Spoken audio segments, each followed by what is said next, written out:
Operasi militer khusus Rusia ke Ukraina terus bergulir hingga hari ke-221 pada Minggu 2 Oktober. Ada sederet peristiwa di antaranya, Amerika Serikat bersorak atas kemenangan Ukraina merebut kota Liman, hingga Bapak Suci Paus Fransiskus mendesak Presiden Rusia Vladimir Putin menghentikan kekerasan dan kematian di Ukraina. Dalam hari ke-221 ini, pasukan Ukraina berhasil merebut kota Liman dari tangan Rusia.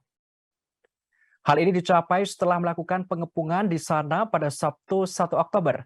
Atas keberhasilan ini, Menteri Pertahanan Amerika Serikat Lloyd Austin bersorak dan merasa gembira.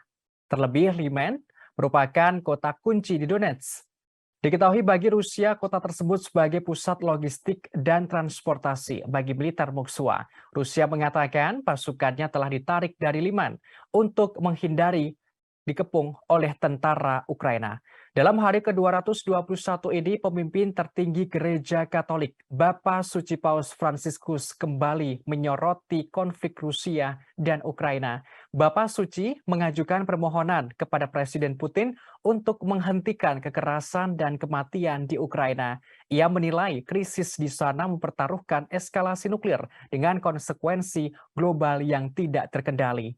Dalam hari ke-221 ini juga, Direktur Jenderal Pembangkit Listrik Tenaga Nuklir atau PLTN Zaporizhia ditahan. Untuk itu, Kepala Pengawas Nuklir PBB menyerukan pembebasan dirjen tersebut. Penahanan ini dianggap menimbulkan ancaman dan keselamatan serta keamanan.